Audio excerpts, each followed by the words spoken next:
Greetings, chess fans. My name is Arturs Neiksans. I'm one of the official commentators of the 58th International Biel Chess Festival, and I would like to report to you what happened today in round 5 of the GMT Masters and Challengers. So the tournament officially has reached the equator because we are officially in the middle of a very long run. Once again, the main event of the festival is the GMT Masters and Challengers, a triathlon, a combination of 3 tournaments: Rapid, Classical, and Blitz. Also, Chess 960 was played earlier to determine, in case there's going to be a tie, who is going to make it to the top.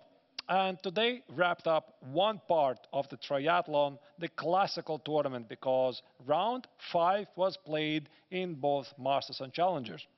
So I have selected for you probably the most accurate and most interesting game of the round, which is Volodar Murzin with white color playing against Radoslav Wojtaszek.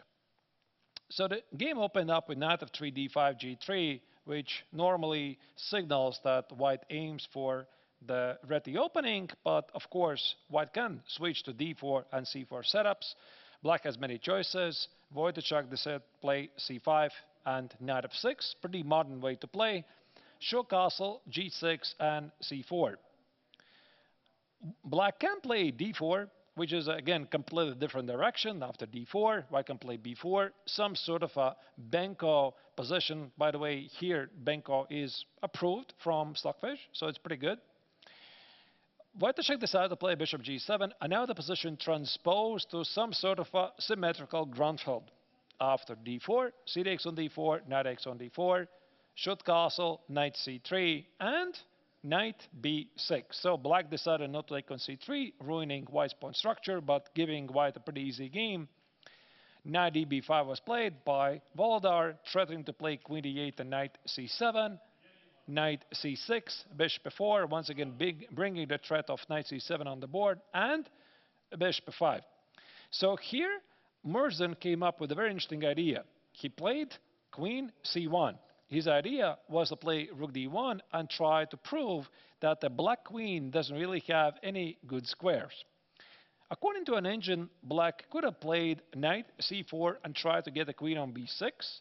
But here, this is exactly what happened. And after knight c7, black decided to play rook c8. There was also some other very interesting opportunities. For example, I think this is also one of those occasions when variations that did not make it to the game can be even more exciting than the actual game. So black could have played e5, disconnecting the bishop from the knight. If white takes on a8, e takes on f4, white had this opportunity to play knight c7.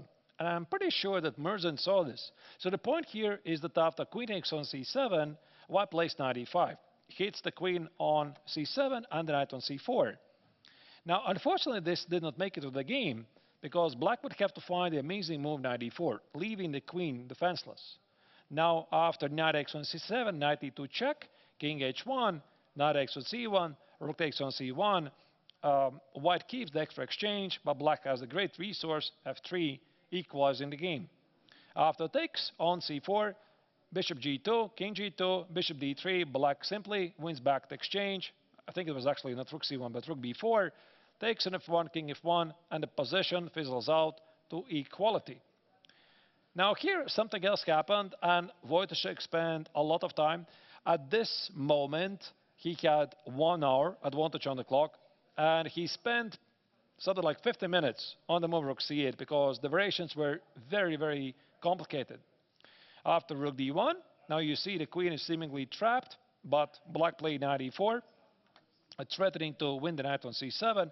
And again, there was many interesting lines. For example, white could have played knight b5, pinning the knight, e5, bishop takes on b7, the engine choice, because e takes on f4, bishop c8, knight e4, white would win material. And here, black should come up with a crazy move, queen b6. So black would sacrifice exchange on a pawn, but have a full compensation for the sacrificed material. Now, we don't know if both players saw this during the game, but this, according to the chess engine, is the best continuation. So the game could continue with b3, e takes on f4, b takes on c4, takes, knight e4, f takes on g3 included, bishop d4. White is up an exchange, but black is too active.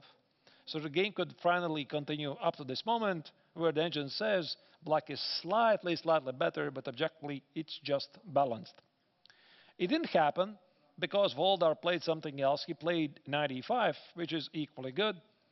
e5, bishop g5, and now because of the knight e7 threat, black has to make the only move, f6, and bishop e3. So Voldar disconnected the bishop from g7 so that he can attack the knight on d4. Knight takes on e3 was played, queen takes on e3, and now things got pretty sharp. Knight c2, it's a fork, Mersenne sacrificed the exchange, queen takes on a7, knight takes on a1, and here Mersenne was thinking for quite some time because he had a very tempting choice to include intermezzo knight e3, hitting the bishop at f5 and also attacking the queen on d8. And for example, after queen c7 takes, rook takes on a1, it's very difficult to evaluate who has the advantage in this position. The engine says it's about balance. So it didn't happen, and Mersenne decided to play instead. Instead, he took an a1. Now black played rook b8, defended the pawn on b7. Rook d1 was played.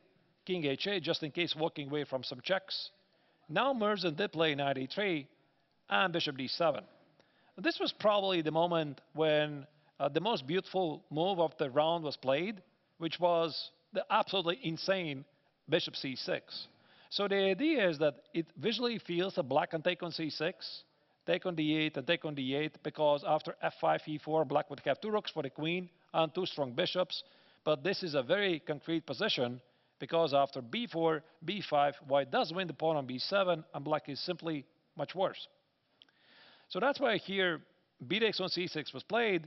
I mean, technically, it was possible for Wojciech to play rook a8, queen b7, bishop c6, and play queen c8. But this position is very difficult to evaluate, because if both players get it wrong, the other side could win, because white has two strong pass pawns on the queen side. Then again, it's not really clear if they're going to march forward. Stockfish says it's just a balanced position. So instead, the Polish Grandmaster decided not to risk it. He played rook takes on d7. First, of course, he took on c6. And rook a8 is the only move, because you see the queen on d8 and bishop g7 is under attack. And the game finished with a repetition.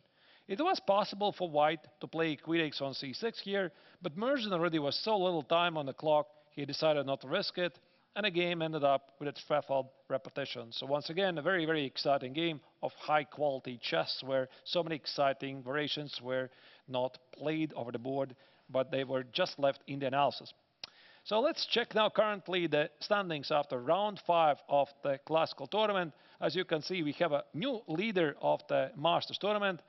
He is Saleh Salem, essentially coming from the last place with an impressive streak of victories. Today he defeated Aravind in a crazy game with a black color in some sort of Benoni-like position. No, Benko Benoni-like position. At some point he was losing, but at the critical stage, the Indian Grandmaster made a big mistake and then misunderstood the consequences in a complex endgame. Then we have Vladimir Fedoseev, shared second, third place together with Aravind within the striking distance. And also, of course, Voldar, Mersenne, and Wojciech can climb up and qualify for the top 4. In the challengers, the leader remains the same. He is Nicolas Theodorou. Today he played a draw against the closest follower, Aram Jacobi, and it was a pretty even game. Rinat Jumabayev had winning chances against David Navara, but he miscalculated and misevaluated consequences. And finally, also Makun against Daniel Darda finished with a solid draw. So the action comes back tomorrow at 2 p.m. Central European Summer Time, where the players are going to battle it out, a double round-robin blitz tournament, and this means there's essentially 10 more points up for grabs. And this could make really big changes for the overall standings, because only top 4 will qualify for the final stage. Who is it going to be? You're going to have to see yourself tomorrow at 2 p.m. Central European Summer Time.